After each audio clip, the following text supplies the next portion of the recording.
Assalamualaikum warahmatullahi wabarakatuh. Selamat pagi, salam sejahtera bagi kita semua. Perkenalkan, nama saya Serly Metasari, SST Nurse MTRK, merupakan dosen tetap Prodi Diploma 3 Keperawatan, jurusan Keperawatan Poltekkes Kemenkes Semarang. Dalam video pembelajaran ini, saya akan memaparkan pelaksanaan pengajaran untuk mata kuliah keperawatan medikal bedah yang saya ampu di semester 2 Prodi Diploma 3 Keperawatan, jurusan Keperawatan Poltekkes Kemenkes Semarang. Paparan ini mencakup 3 aspek, yaitu yang pertama, bagaimana saya menyampaikan materi. Yang kedua, interaksi saya dengan mahasiswa. Yang ketiga adalah terkait evaluasi yang saya terapkan di dalam pembelajaran.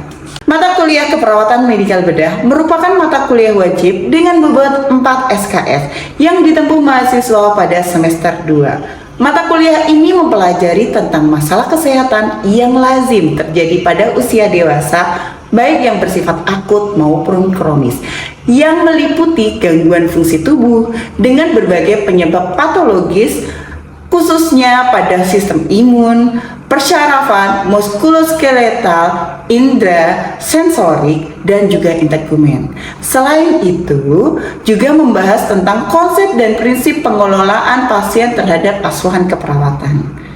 Proses pembelajaran dilakukan secara discussion, simulasi, studi kasus, project based learning, problem learning ataupun PBL, dan praktikum. Dalam 16 pertemuan perkuliahan, materi yang saya susun secara sistematis mulai dari konsep dasar hingga asuhan keperawatan pada sistem-sistem yang ada di keperawatan medikal bedah dengan metode pembelajaran penerapan problem solving learning, di mana terkait dengan pembelajaran ini saya relevansikan dengan mata kuliah dan capaian pembelajaran hingga membangun critical thinking pada mahasiswa.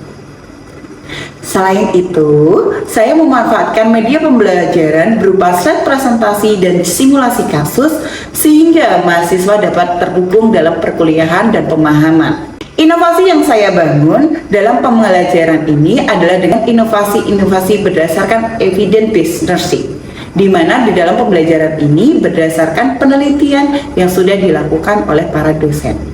Pada pembelajaran keperawatan medikal bedah ini ada capaian pembelajaran lain. Yang pertama pada CPL 2, di mana lulusan mampu melakukan asuhan keperawatan baik kepada individu, keluarga, kelompok, dan kondisi biasa dan dalam kondisi kegawat daruratan dengan memperhatikan aspek bio, fisiko, sosio, kultural, dan spiritual yang menjamin keselamatan pasien sesuai standar profesi keperawatan. Yang kedua, pada CPL ketiga, lulusan yang menerapkan konsep, prinsip, dan teknik komunikasi terapeutik dalam pelaksanaan asuhan keperawatan secara komprehensif sesuai dengan kode etik keperawatan. Dan yang ketiga, pada CPL keempat, lulusan mampu melakukan pendidikan kesehatan dalam asuhan keperawatan kepada individu, keluarga, dan kelompok sesuai dengan kode etik standar profesi yang berlaku. Seluruh capaian ini tercantum dalam RPS yang telah saya susun dan juga dokumentasikan di Sister. Interaksi dalam perkuliahan, baik di dalam kelas juga di luar kelas, saya lakukan dengan strategi diskusi dan tanya jawab. Sebagai contoh konkret, pada materi sistem persarafan yang saya lakukan pada mahasiswa diminta untuk aktif perkuliahan dengan diskusi dan tanya jawab. Hasilnya, mahasiswa lebih aktif, pemahaman meningkat, dan diskusi kaya argumen. Di luar kelas, mahasiswa dapat berkonsultasi melalui aplikasi yang sudah disiapkan oleh kampus, yaitu melalui Healthy, di mana aplikasi ini dipergunakan untuk berdiskusi 24 jam dosen dan mahasiswa. Hasilnya, mahasiswa lebih aktif dan juga lebih mengetahui terkait dengan perkembangan ilmu pengetahuan dan juga riset. Umpan balik terhadap setiap tugas mahasiswa mengacu pada rubrik penilaian yang jelas dan transparan. Saya melakukan evaluasi pada mata kuliah yang dirancang untuk mengukur ketercapaian seluruh capaian pembelajaran secara komprehensif. Komponen penilaian yang saya lakukan, yang pertama, ujian tengah semester dengan 20%, ujian akhir semester dengan bobot 25%, laporan kelompok ataupun tugas terstruktur 20%, sikap dan kehadiran 15%. Seluruh komponen ini saya rancang secara transparan dan RPS disampaikan kepada mahasiswa sejak pertemuan pertama. Saya menggunakan rubrik penilaian yang terstruktur agar seluruh proses evaluasi berjalan secara objektif. Umpan balik dalam saya berikan untuk evaluasi agar mahasiswa dapat memahami kekurangan dan memperbaiki diri. Assalamualaikum warahmatullahi wabarakatuh. Waalaikumsalam warahmatullahi wabarakatuh. Selamat siang dan salam sejahtera bagi kita semua. Senang sekali hari ini kita bertemu kembali dalam perkuliahan keperawatan medikal bedah. Nah, sebelum masuk materi kita hari ini, kita refreshing dulu dengan materi minggu lalu. Masih ingat materi minggu lalu kita bahas apa? Masih. Apa itu? Fraktur dan amputasi. Ya, fraktur dan amputasi di sistem muskuloskeletal. Di mana fraktur ada yang mau mereplay kembali minggu lalu apa yang kita pelajari? Oke, silakan. Sebelumnya perkenalkan, saya Putu Wahyu. Saya izin untuk refleksi pertemuan kemarin. Jadi fraktur itu adalah sebuah kondisi di mana terjadinya putusnya kontraktilitas atau kontinuitas dari struktur tulang, dan fraktur itu bisa disebabkan karena trauma, baik trauma secara langsung maupun tidak langsung. Nah, kalau dari klasifikasinya sendiri, fraktur itu ada dua, yaitu fraktur terbuka sama fraktur tertutup. Untuk yang kemarin kita pelajari adalah penanganan fraktur, yaitu ORIF atau Open Reduction Internal Fixation, sama OREF yaitu Open Reduction External Fixation, gitu. Oke, aplaus dulu dong. Selamat sekali. Oke, itu terjadi fraktur benar-benar sekali, udah dijelaskan itu dari awal sampai akhir sudah teruntut gini. Kayak catatannya kalau diminta lengkap banget ya. Oke. Tadi udah fraktur, sekarang kita lanjut terkait dengan amputasi. Ada yang mau merefleksikan apa itu amputasi? Oke, silahkan. Sebelumnya perkenalkan, nama saya Walid Farhan Bima Pratama. Izinkan saya untuk melakukan refleksi pertemuan sebelumnya, yaitu mengenai amputasi, di mana amputasinya adalah prosedur bedah, yaitu untuk memisahkan atau memotong sebagian tubuh atau ekstremitas secara sebagian maupun keseluruhan yang ditujukan untuk mengurangi resiko terjadinya infeksi yang berkelanjutan, dan juga untuk memotong bagian yang mengalami nekrosis atau kematian. Terima kasih. Baik, aplaus dulu dong. Keren ya kelas ini ya. Mantap sekali. Benar-benar materi yang kemarin sudah disampaikan terkait fraktur dan amputasi, benar bahwasanya kalau pasien-pasien fraktur kebanyakan nanti ada dua klasifikasi, ada ORIF dan OREF, dan juga amputasi tadi pasti akan ada nekrosis dulu atau kematian jaringan dulu baru boleh diamputasi. Baik, kita lanjut terkait dengan materi kita minggu ini. Di materi pertemuan ke-10 setelah teman-teman UTS kemarin, ya, setelah muskuloskeletal akan ada pembagian lagi adalah di sistem persarafan. Di sistem persarafan kita bagi lagi nih, pecah lagi, yaitu terkait dengan kasus stroke. Kita mau capaian pembelajaran ketika lulus nanti apa sih? Yang pertama adalah harus paham terkait aplikasi ilmu pengetahuan dari belajar keperawatan itu apa. Selain aplikasi pengetahuan adalah terkait komunikasi. Ingat, bagaimanapun kita jadi perawat adalah harus pandai komunikasi terapeutik baik ke pasien, keluarga pasien, ataupun sesama teman sejawat. Yang ketiga adalah terkait dengan pendidikan dan konseling. Bagaimanapun nanti konsultasi pertama dari pasien adalah kita sebagai perawat. Ada lagi itu capaian di mata kuliah ini, di mana akan ada 3 aspek. Yang pertama adalah 1, mampu terkait dengan pembuatan asuhan keperawatan dan aplikasinya. Yang kedua adalah pemilihan dan penggunaan peralatannya atau inovasi-inovasi apa sih? Karena sekarang tidak hanya terkait teori apa itu stroke, tapi bagaimana inovasi ataupun implementasi yang bisa kita lakukan ke pasien. Yang ketiga adalah pengumpulan data, penyusunan dan metodenya. Bagaimanapun nanti perawat juga akan menjadi research, peneliti. Ada lagi yaitu tujuan. Bagaimanapun di dalam pembelajaran akan ada tujuan umum dan tujuan khusus. Di mana di dalam tujuan ini adalah konsep asuhan keperawatannya seperti apa. Kalau sudah konsepnya, bagaimana tata laksananya tadi ke pasien, ke keluarga, ataupun ke teman sejawat. Nah, sudah belajar? Sudah. Oke, sudah paham terkait apa itu stroke? Sudah. Gimana? Ada yang mau disampaikan? Iya. Perkenalkan, saya Bella Mawati. Izin untuk mencoba untuk menjelaskan apa yang sudah dipelajari semalam terkait dengan apa itu stroke. Jadi penyakit stroke adalah salah satu kondisi kegawat daruratan medis yang terjadi akibat terganggunya aliran darah menuju ke otak. Nah, itu ada 2 jenis stroke, yaitu akibat adanya penyumbatan atau yang biasa disebut stroke iskemik dan juga pecahnya pembuluh darah atau stroke hemorrhagik. Nah, akibatnya karena adanya terjadinya gangguan tersebut, maka sel-sel yang ada di dalam otak ini bisa kekurangan oksigen dan juga nutrisi sehingga menyebabkan terjadinya kematian sel seperti itu. Terkait apa itu stroke? Yes, benar sekali. Dimana nanti stroke itu adalah bisa tersumbatnya pembuluh darah, bisa pecahnya pembuluh darah. Dimana kalau dia tersumbat pembuluh darah, maka akan dikatakan dengan stroke iskemik atau stroke non hemorragik. Sedangkan kalau dia dengan pecahnya pembuluh darah adalah stroke hemorragik. Ditandai dengan apa? Pasti akan ada penurunan kesadaran pada pasien. Nanti pasti banyak sekali ketemunya ada stroke hemorragik, pasiennya jatuh dari kamar mandi. Pasti akan ketemu kasus-kasus seperti itu. Ini adalah tanda gejala dari stroke. Pasti orang stroke ada tanda gejalanya. Oke, ada salah satu sampai salah 5. Satu, yaitu terkait dengan mati rasa ataupun kelemahan wajah.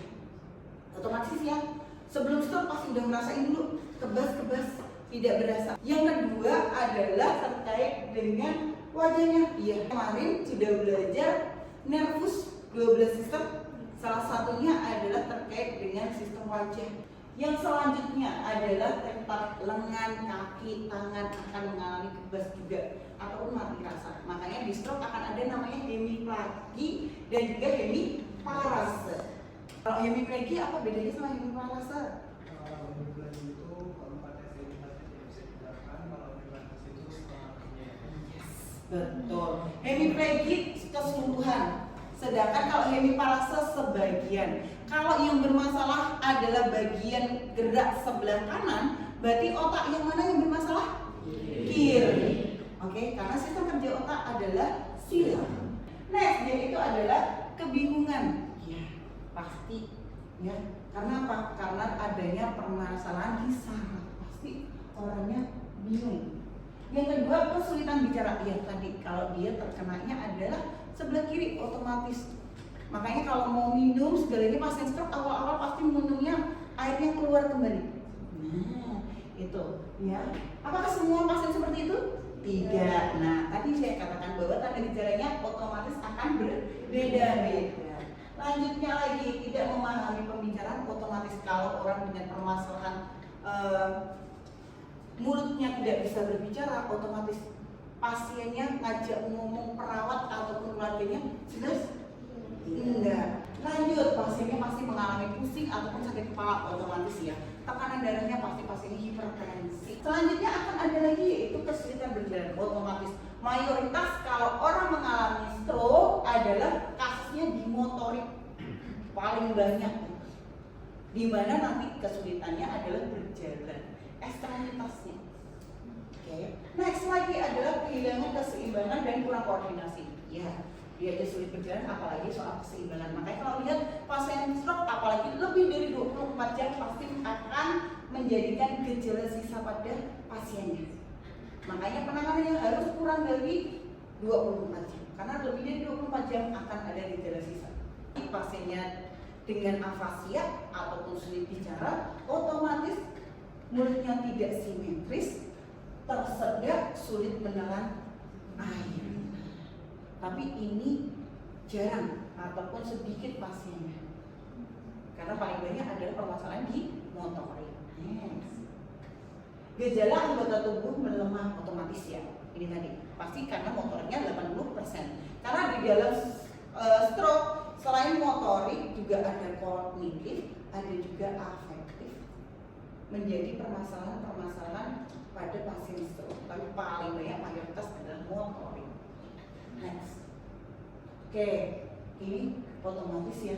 Kalau orang stroke pasti dia sulit untuk dipahami apa bicaranya, sulit dipahami bagaimana. Makanya orang stroke pasti emosinya tinggi. Kenapa? Karena kalau orang stroke, ya dia mau ngomong apa yang disampaikan jelas gak? Enggak. Yang jadi pasien emosi, keluarganya juga emosi. Ini maunya apa? Ya kan? Pasiennya juga, ih, gitu kan? Satu riset yang saya kembangkan adalah terkait dengan face dropping. Tahu face dropping? Wajahnya turun ke bawah. Jadi lihat seperti ini kan? Nah di face dropping ini kita bisa melakukan 2 treatment, yaitu facial massage dan juga facial exercise. Massage, tahu massage? Ya, dipijat. Dan satu lagi adalah facial expression, di mana di facial expression ini pernah lihat ibu-ibunya atau orang tuanya tak jelas seperti ini? Iya, ini facial expression. Tujuannya tadi meminimalkan atau untuk mengurangi dari stroke. Gitu. Intervensi ini diberikannya adalah 1 kali 15 menit. Kita bahas nih terkait dengan afasia. Tadi udah ada face dropping. Terus kalau afasia, tadi selain wajahnya turun ke bawah, apalagi orang dengan afasia dengan kesulitan bicara, otomatis kita tidak cukup hanya face dropping ataupun face massage. Harus ada intervensi lagi. Ini adalah salah satu intervensi, ya, merupakan salah satu riset saya juga ada terkait dengan intonation melodic terapi. Oke, di mana terkait dengan melodic intonasi terapi ini atau intonation melodic terapi ini adalah terapi dengan melodi. Tadi udah terkait intervensi-intervensinya adalah pasien dengan hipertensi. Karena banyak sekali kasus stroke bermula dari pasien hipertensi. Sudah tahu ya kalau dari AHA 2025 aturan tekanan darah kurang dari 120. Nah, kita pakai ini. Sekarang pakai yang terbaru. Nah, pasien kenapa yang dibahas adalah di stroke hipertensi. Nih, karena pasti awal mulanya jika bukannya punya hipertensi. Hipertensi nanti ketemunya adalah terkait pasiennya jatuh di kamar mandi. Nah, Bu, sebelumnya nggak apa-apa kok. Ternyata begitu dicek datang ke rumah sakit dengan tekanan darah 200/110, 220 per. Nah, pasti banyak sekali ada kasus-kasus seperti itu. Oke. Terus gimana? Kalau ketemunya adalah di rumah, terus kita mau nolong, bagaimana nih caranya? Maka cara yang dilakukan adalah dengan 1, cek jalan nafas. Karena kalau jalan nafasnya tersumbat, biasanya jatuh tiba-tiba ngorok kebablasan. Kalau sudah diberikan terkait posisi mata, terus Bu, lihat lagi, jangan main langsung gini nih. Satu hal lagi yang perlu dilihat adalah ada cedera servikal atau tidak. Jadi kalau 1, 2, 3, karena kebanyakan 1, 2, 3 udah pastinya biasanya obesitas. Kita bantu 1, 2, 3, itu menjadi sebuah alarm. Kadang kalau di rumah tata laksananya keluarga harus tahu nih.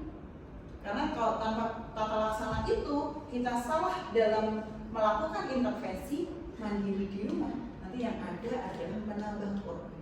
Nah, Bu, ada lagi nih. Kalau pasiennya pulang, ya kan? Kalau pasien pulang, padahal kan kalau stroke di rumah sakit cuma 7 hari maksimal. Habis 7 hari masih sulit jalan dan sebagainya. Nah, ini sebenarnya teman-teman udah dapat waktu keperawatan dasar dulu, range of motion. Sudah belajar ya? Sudah. Kalau ada berapa? Ada 2. Apa aja? Pasif dan aktif. Apa itu pasif? Apa itu aktif? Kalau yang aktif dilakukan pasien sendiri, tapi kalau pasif dibantu keluarga atau perawat. Kalau terkait dengan manfaatnya apa, otomatis teman-teman udah tahu. Semakin banyak dilakukan intervensinya atau pasien rajin untuk melakukan ROM, berarti untuk mengurangi dari permasalahan motoriknya. Nah, kita punya kasus. Mungkin kita akan diskusi di kasus ini per meja masing-masing. Oke. Kita punya kasus adalah laki-laki 65 tahun. Ya, dengan permasalahan hipertensi tidak terkontrol 10 tahun. Gak pernah periksa atau tidak rutin ke puskesmas. Iya, hipertensinya pasiennya datang dengan keluhan kaki dan tangan kanannya tidak bisa digerakkan. Dengan tekanan darahnya datang 180/100. Dengan deviasi lidah ke kanan, afasia motorik, GCS-nya E3, T4, M5. Kira-kira apa permasalahan? Diskusi dulu per ininya, per kelompoknya. Kita akan bahas kira-kira kalau di kasus ini diagnosanya apa nih? Ada yang mau jawab dulu? Di dari situ tuh ada ini tuh, namanya hipertensi tidak terkontrol. Oke. 10 tahun. Iya. Artinya di sini juga pasien itu minim pengetahuan juga tentang apa yang dia derita gitu. Dia Oke. juga tidak rutin minum obat. Betul. Dia juga dari diri sendiri itu tidak sadar, tidak tahu kalau yang dia derita itu juga bahaya. Sehingga diagnosa perawatannya itu adalah, kalau dari kami itu adalah Defisit pengetahuan. Yes. Defisit pengetahuan, betul. Defisit pengetahuan, ingat ya, defisit pengetahuan bisa diangkat jika pasiennya tidak pernah berobat. Jika itu adalah penyakit pertama. Biar kata 10 tahun tapi nggak pernah ke puskesmas, makanya dia bisa dikatakan defisit pengetahuan. Let's go. Mungkin lagi kelompok, ya oke, silakan. Gimana nih? Karena tadi sudah dijelaskan konsep dan perjalanan penyakitnya, Mhm. jadi pasien ini juga nggak bisa jalan. Kaki sama tangannya nggak bisa digerakkan selama 3 jam ya Bu. Kemungkinan diagnosanya kalau dari kami adalah gangguan mobilitas fisik berhubungan dengan gejala penyakit ditandai dengan kaki sama tangannya udah nggak bisa digerakkan selama 3 jam. Oke, good job banget. Ya benar, karena pasiennya permasalahannya atau keluhan utama, otomatis di keluhan utama ini akan menjadi diagnosa utama, yaitu gangguan mobilitas fisik. Next, ada lagi apa nih bisa diagnosa? Karena ini kan pasiennya kena stroke, Iya. adanya gangguan pada otaknya, maka dari kami mencoba mengangkat diagnosis gangguan perfusi cerebral. Oke, good job. Gangguan terkait perfusi cerebral. Kenapa perfusi cerebral? Tekanan darah 180/100. Nah, itu adalah terkait diagnosa. Ada lagi nggak kira-kira yang bisa kita angkat? Apa di kasus ini? Ya. Ada apa? Oke, gangguan komunikasi verbal. Good. Karena pasiennya afasia, ada deviasi lidah ke kanan. Good job.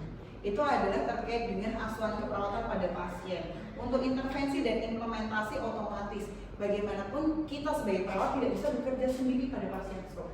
Harus ada kolaborasi dengan keluarga, kolaborasi dengan sesama perawat, gizi, analis, fisioterapi, terapi wicara. Ini kolaborasinya lengkap nih sama dokter.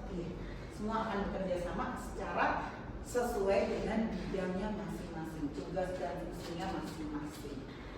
Yes. Ini tadi terkait dengan diagnosanya, bagaimanapun dalam pemberian asuhan perawatan dari pengkajian sampai evaluasi harus saling berkesinambungan. Yes. Ya, silakan. Sebelumnya perkenalkan nama saya Walid Farhan Pratama. Izinkan saya bertanya. Tadi kan sudah dijelaskan bahwasannya stroke itu ada 2, iskemi dan juga hemoragik. Ini dari insiden di keluarga saya sendiri, ada salah satu anggota keluarga saya yang mengalami stroke iskemik gitu. Nah, pada kondisi awal itu pasien sangat sulit secara mobilitas dan juga komunikasi dan juga kognitifnya. Nah, cuman setelah dilakukan tindakan dia semakin membaik. Nah, artinya apakah di sini tuh jika orang yang terkena stroke, apakah sel-sel otak ini dia reversibel? Terima kasih. Oke. Pertanyaan yang bagus banget nih dari Walid. Oke, kalau dengan kasus seperti itu tadi lihat dulu pasiennya penanganannya pasti kurang dari 24 jam. Kalau kurang dari 24 jam, dia bisa meminimalisir dari gejala sisa. Tapi kalau sudah 24 jam, istilahnya sudah ada sisa-sisanya, akan ada permasalahannya. Pengembaliannya hanya 80%. Tidak bisa kembali 100%. Tapi kalau sebelum 24 jam atau ada yang mengatakan juga literatur sebelum 12 jam itu penanganannya langsung, itu makanya akan mengurangi atau meminimalkan atau meniadakan dari gejala sisa tersebut. Ada lagi yang mau ditanyakan, Des? Cukup, oke. Kita lanjut lagi. Ini adalah take home PR di rumah, penugasannya teman-teman secara mandiri. Silakan nanti untuk membuat video edukasi. Kira-kira kalau punya keluarga seperti tadi dengan stroke iskemik atau hemoragik, bagaimana nih tata laksananya? Bagaimana penanganannya? Itu yang teman-teman perlu. Kapan nih Bu kira-kira diselesaikan deadline-nya? Silakan untuk deadline dikumpulkan minggu depan di pertemuan pembelajaran selanjutnya. Iya, kita akan membahas terkait dengan meeting meeting. Nah, sebelum kita tutup kayaknya ada yang merefleksikan dulu nih. Kira-kira hari ini kita belajar apa? Saya merefleksikan Ibu. Ya. Baik, sebelumnya bisa merefleksikan untuk refleksi pembelajaran pada hari ini. Yang pertama, kita mengetahui konsep dasar dari stroke itu sendiri. Bahwa saya sudah jelaskan stroke itu ada dua, iskemik dan juga hemoragik. Di sini juga kita bisa tahu apa tanda-tandanya dan apa yang bisa kita lakukan ketika kita menghadapi pasien yang mengalami stroke, mau itu hemoragik maupun iskemik. Nah, sehingga penanganan yang lebih cepat ini akan dapat memperbesar kemungkinan kesembuhan dari pasien itu. Sehingga kita perlu tahu ini agar penanganan lebih baik. Oke, good job. Applause dulu dong buat kamu. Saya pikir semuanya kita sudah bertemu di 50 menit teori ini. Oke. Ditunggu untuk penugasan minggu depannya dan juga silakan belajar untuk materi selanjutnya terkait meningitis dan juga besok kita refleksi kembali biar tidak lupa apa itu stroke. Jadi kalau nanti ketemu ketika praktek sudah menjadi bukan hal yang asing, sudah terbiasa. Oke, cukup sekian untuk pertemuan hari ini. Akhir kata, akhirul kalam. Assalamualaikum warahmatullahi wabarakatuh. Waalaikumsalam warahmatullahi wabarakatuh.